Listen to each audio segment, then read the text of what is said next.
Cybersecurity and the risk to our organizations is not going away. It is something we're all acutely aware of, and it's something we all need to take drastic action against and mitigate against before it's too late. That sounds desperate, it sounds ominous, and it sounds reactionary.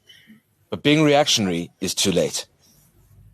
I'm James Erasmus on the TechCentral show, and I'm very honored to have in the studio today with me, Richard Frost. Richard Frost is the head of product for Armata, and I'm very, very pleased to introduce him and this topic, specifically around cybersecurity and the importance of active threat hunting. Richard, thank you very much. Thank you, James. Great to be here. Now, Richard, let's just unpack the topic of cybersecurity is well known and understood, and people are acutely aware of the problem. And I started that intentionally by raising people's interests in the concern, because if it isn't acted on, and if we don't practically do something, we're going to find that there's some malware or ransomware sitting dormant in our systems that we don't know about, and what to do about those things. And what exactly and where does your cybersecurity posture sit, and what do you do for the industry? So, James, thanks. That's a good question.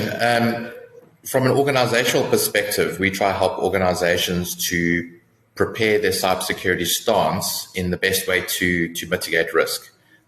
We find prevention is obviously better than trying to correct things afterwards. We have seen in a lot of cases companies being attacked with ransomware, for example, and those companies have not only had a financial loss from trying to recover data, but also a reputational loss. And a reputation, as you know, a lot of companies depend on it. And if you lose your reputation in the market, you will also lose your business. So by preventing cyber attacks, by making sure you have a very good cyber risk posture, you have less chance of being hit by ransomware or other types of malware. There are other dangers like denial of service attacks, and there's ways of mitigating those risks. But at the end of the day, people do need to take cybersecurity seriously, because there is a rather serious risk to your business if you are under attack. We've seen some of the bigger corporates out there and the reputational damage that's happened after their recent ransomware attacks as well. And the cost of those, I mean, if you look at an SMB, which is generally considered 50 users or under, the cyber insurers are saying claims are averaging about 6.5 million for a small business like that. I mean, that's a lot of money. And you use RAND, so I'm assuming that's a local problem, South Africa. 100% South Africa, local problems. And for larger organizations, they've seen claims in the 30 millions. So I think the biggest claim that I've seen processed personally that I'm aware of from one of our customers was over 500 million. Sure. And obviously those claims are the reasons why they're now engaging with us, which is a little bit after the fact. Yes. So, yeah. I'd like to say I hope that happened prior to you being involved. Richard, on that point about South Africa, and I'm jumping ahead a little bit, but I wanted to ask, why is South Africa perhaps considered an attractive target to cybersecurity criminals? So it's an interesting question, and a lot of people have different ideas about that. I mean, I believe currently we are ranked number 6 most attacked country in the world. I think it's because we, as much as we are classed as third world country, are quite ahead in certain aspects. We have a lot of first world services that we have. We have cloud-based services. We utilize a lot of the international solutions like Azure and AWS. But our cybersecurity is probably not as advanced and sophisticated as it should be, or we're not investing in that area as much as we should be. We also have a lot of people that are digitizing their environments, but maybe don't understand the potential risks that are created by doing so. So adequate user awareness training, of individuals right down to, I think from the fact that we're a third world country, but we have a lot of first world practices. We're quite advanced for an African country as far as digitization goes. This obviously opens up a lot more risks, but I don't believe that we're as mature from a cybersecurity perspective. We're not doing what we need to do to prevent any form of cyber attacks. Larger organizations will spend quite a lot of money on their cybersecurity postures, but smaller businesses that are becoming more and more digital are not. Cybersecurity is always seen as a grudge purchase. And because of this, people are loath to spend money on cybersecurity. And I think it just makes us an easier target. Got you. And it is a grudge purchase until it's too late. And that's Correct. really part of what we do as TechCentral is we inform and advise the industry. And one of the things I'd like to ask is the comparison between South Africa and other countries. My guess is, yes, you said that we perhaps don't have the right or as professional posture as other countries and corporates in other countries might do, and you mentioned small businesses. But is the approach towards the cybersecurity or the threat against us or the modus operandi any different? I think the threats are exactly the same. We have the denial of service attacks. We have the same kind of ransomware attacks. We do have slightly different, maybe phishing attacks, emails that are sent through, trying to get us to click links, probably adapted slightly more to our areas. Okay. We probably also have a lot more people sitting locally that are perpetrating these crimes as well. So it's not just emails coming from overseas, but these are very tailored. I mean, if you think of some of the phishing mails that we've seen during COVID with Papier, mails coming from the bank looking legitimate saying, we've updated our T's and C's in accordance to Papier. Please, accept the T's and C's. And it's actually a phishing attack. When you actually log in your details for the banking, it's actually the threat actor stealing your credentials. So those are very targeted attacks local in the country. And because of our lack of awareness around these crimes, we are more susceptible to them. And that lack of awareness is not gullibility as much as it's perhaps a lack of skills, a lack of knowledge, a lack of education on the topic. And we all need to be very aware that the threats are there. We are aware that the threats are there, but what do those threats look like? And you've mentioned phishing, we've talked about ransomware, we've talked about malware. Often those threats sit dormant in a system, or those threats are actually perhaps from a secondary or a tertiary service provider that is sitting somewhere in the work environment that isn't necessarily acutely obvious to us. Could we unpack that? Yeah, if you look at some of the ransomware attacks that have been found out, right, or that have been caught, they found that there was actually almost 180 days of ransomware sitting in the environment, busy working its way around the network and, taking control of machines, doing privilege escalation to get into administrative access, infecting the machines with malware. So it's 180 days of this virus basically going around infecting as many machines as it can. And only then does it encrypt and send out the actual ransom. By that time as well, most of your data has been copied off site. So depending on the type of ransomware that it could be, you could have either a crypto ransomware that's just going to encrypt the machine and extort you for a ransom. But then there's also the ones that are copying your data off for months and almost creating a new database of your data to be sold in the black market before you even, aware of it. And I think this is where it becomes critical for the active threat hunting. And that dormancy allows for it to be to go arguably unrecognized for a period, and your systems see that, detect abnormalities. What do your tools specialize in? Correct. So majority of the solutions that we use are starting to become a little bit more user behavior aware, or even application behavior aware. So when you do see an anomaly of traffic leaving the organization that shouldn't be, that would throw up a potential threat, and that will allow us then to, drill down deeper and actually investigate further and see what's actually going on.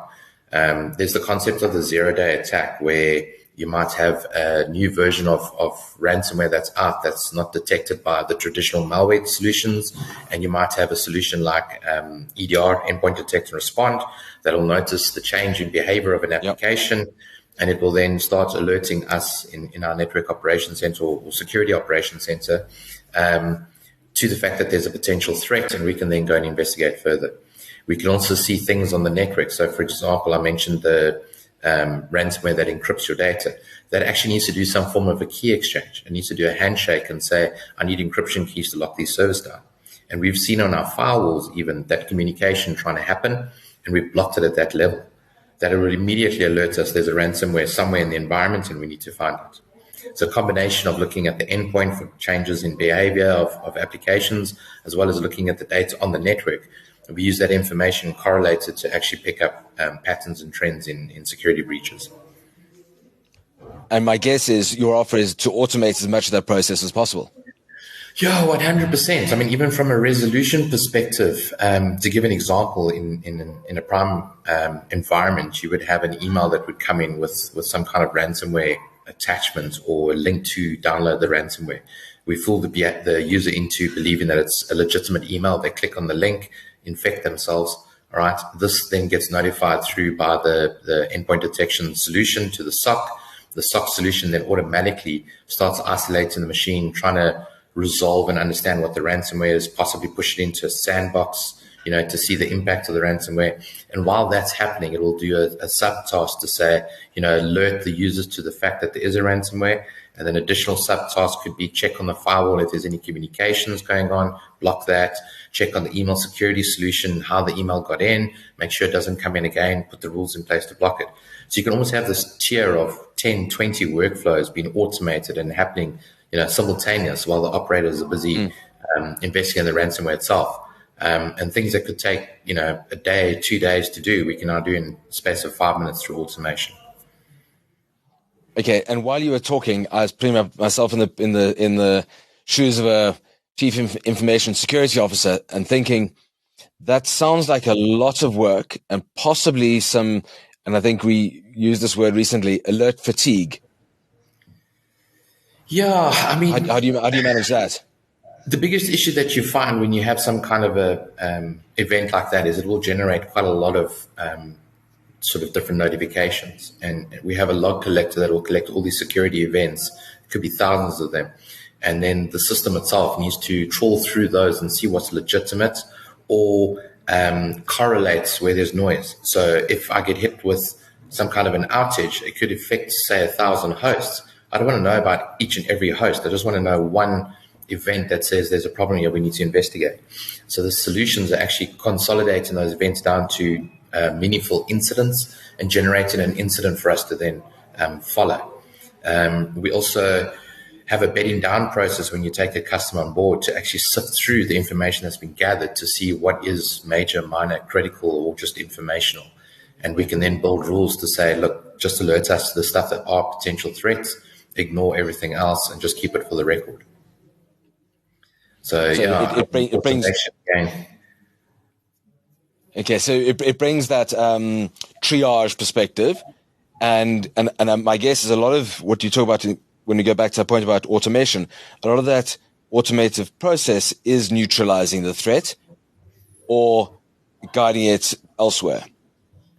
Yeah, so I mean, from an automation perspective, you do want to obviously isolate that incident as well to stop it spreading. So that's one aspect of the automation, and then the resolution and rectifying the situation is another form of automation that we use. Okay, and Armata's stance on active threat hunting. I think the word you used in a recent white paper you wrote was non-negotiable. Correct. So we, as part of our service offering, offer different methods of active threat hunting. There's obviously the threat feeds that are coming in from security vendors like Fortinet and Kaspersky and the different endpoint protected vendors. And what's great about the threat feeds is when there is a 0-day attack, the first time it's seen, right, it's then sent out around the globe through these threat feeds. And our SOC would then pick it up and be aware of it. Give you a good example. There was a little while ago an attack through Kaseya with ransomware. And it happened kind of more in the States first. And because we obviously on a different time zone, we were alerted to it at night. And before our customer base was impacted, we had already isolated the servers for our customers. So, that comes in through a threat feed. It's propagated quite quickly. Another one that everybody's familiar with is Log4j. So that kind of information would be sent through to us. We would immediately say, right, so Log4j is a vulnerability, but how's it been exploited? Where are potential attacks, targeted on Log4j? And we can scan the client's environments quickly and say, right, these are the systems that are impacted by this particular vulnerability, and we need to now patch or put up temporary firewalls to block it. So the active threat hunting is not just looking for threats in the environment before they happen, but also taking in threat feeds and being aware of where the rest of the world's struggling. NotPetya is a good example again. Broke the borders of the Ukraine, was a targeted Ukraine attack, became global phenomenon. I think some companies are reporting claims of over $4 billion. That again, through active threat hunting, you can pick it up before it becomes a problem. Okay. And those are all good examples you're citing. I like to be quite practical and see how you've practically, and those are good examples, used your tools, created those specialized perspectives, done the active threat hunting, been through a process of automating it, identified some problems, but then also had to go and knock on the customer's door and say, actually, some of your greatest threats are from internal. And I think one of the examples we talked about the other day was cameras. The cameras in around your office space, are they secure? Well, we're all looking at PCs and networks and laptops and handheld devices. What about the other peripherals? So your internal threats can be either malicious or it could be unintentional. So malicious is obviously a disgruntled employee that says, I'm going to take the company down, right? And then you get your unintentional. And the unintentional is where, like we mentioned, the camera system, the guys had enabled the camera to run from 5 p.m. to 8 a.m. at night in a director's office. It was to make sure that his filing cabinet that had sensitive data wasn't tampered with. And what actually happened was the threat actors managed to get hold of the camera username and password, which was admin. They had managed to log in, change the time period that the camera was recording for, and ended up actually recording the director's keystrokes, which allowed them to then utilize that information to access his systems. So that's a completely unintentional thing. But again, it is from lack of understanding. The security officer in this example, excuse me, was actually given the kind of reprimand, and it was actually a facilities controlled camera system. So it wasn't even that the security officer actually had control over that environment. However, the fact that they allowed the camera through the firewall and made it accessible, that's where the information security officers should have put their foot down and said, guys, we need to lock the system down. So it was kind of like both parties were responsible. How we found out about it was through doing a form of penetration test and attack surface scan for the client after the fact. And then we actually looked through the logs on the system and actually saw when the threat actors had actually made the changes. So yeah, that's quite an interesting example and not something you'd think from cybersecurity. My cameras are the problem. No, but to my point at the very beginning of our conversation is everybody has a responsibility to play in this mitigating the threat. And Correct. You may be installing a camera, but there are implications to that. 100%. Thanks. It's a good example. Yeah. Yeah, simple threats these days as well is people coming into an office space and asking the receptionist or PA to call somebody for them. And as they leave their desk, they plug a USB drive in and take control of an entire network. And it only takes 60 seconds for their program to run. So now the PA has suddenly become the breach. So it comes down to user awareness as well as the systems that we have in place. The human firewall, they call it. The human firewall, exactly. We need that. So, and I think that somewhat answers the question that I was about to ask, which is on the fact that if one was to ask why or what are the best defense mechanisms against cyber attack, granted the first would be upskill, inform, manage the internal human threat, but where does one start, and how do you help your clients in that process? So a lot of the things that we're trying to do as Armata differently than just selling the products and saying, you need to buy a firewall, you need to buy this, is actually taking a look at the client's environment holistically, having a look to see if you're in the retail space, you need to conform with these kind of compliancy rules. If you're in legal, it's kind of a different system. Build the actual cybersecurity roadmap for the customer over a period of time, budgets, risk dependent, and then helping them on that journey to start, securing the environment. If you think of an organization these days that's now got a hybrid workforce, it's pointless securing the company when half of your staff are working from home. So you need to almost adapt your strategy to say, we have these mobile users. The added risk is we now have South Africa with load shedding. So as you saw, our generator just failed and it's just come back on again. You now have people that are working from home. They suddenly have load shedding. What do? They go to a coffee shop, they go to Mug and Bean, and they log into free Wi-Fi there. If you have a threat actor that's building some kind of evil twin, you're logging onto that. They're stealing your credentials. They're almost using your cybersecurity against you by stealing your VPN connectivity credentials. And we've actually seen it in the real world. People going to a coffee shop using free internet, and the next second the company's breached. And it's just because they've actually sniffed the data while the user's connecting to systems remotely. So you need to almost adapt. You need to train the user behavior, because even things like coffee shops, be aware of your surroundings, be aware what you're logging into. Okay. Then the systems that are in place, where does your data reside? You access the data from your laptop or from your phone, and you've got the systems that are actually containing the data. You need to secure those, right? So that's kind of the advice that we take, is kind of build a standard that you conform to, like NIST or ISO. Make sure that you have all the right procedures and products in place to adhere to that, and then train your users to make sure that they're aware of the potential risks and how they could potentially expose the business to those. Richard, that sounds very reassuring.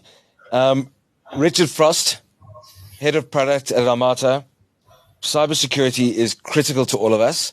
It's critical to the security of our economy, because if we do continually get breached, things are going to get from worse to worse. And the dormant ransomware that does sit is trying to avoid detection. It's actually actively trying to avoid being discovered. It's encrypting your data. It's slowly manifesting in a way in which will manipulate its way into the system. It'll manipulate what it's trying to achieve in the first place, and you don't even necessarily know it's there. The data is your crown jewel. The escalation and the privileged escalation of the way in which that ransomware might behave in your environment is a huge risk to your organization. And Richard, I think what you've done is you've clearly emphasized the importance of that, both from that internal perspective, as you said, the unintentional and the malicious perspective. And we all need to become more and more aware and put some actions and some tools in place to mitigate against cybersecurity and the threat against cybersecurity and their attacks. So, Richard, thank you very, very much for joining us here at the TC Plus. Really enjoyed today's conversation, and I look forward to many, many more. Thank you, Richard. Absolute pleasure, and thank you for having me.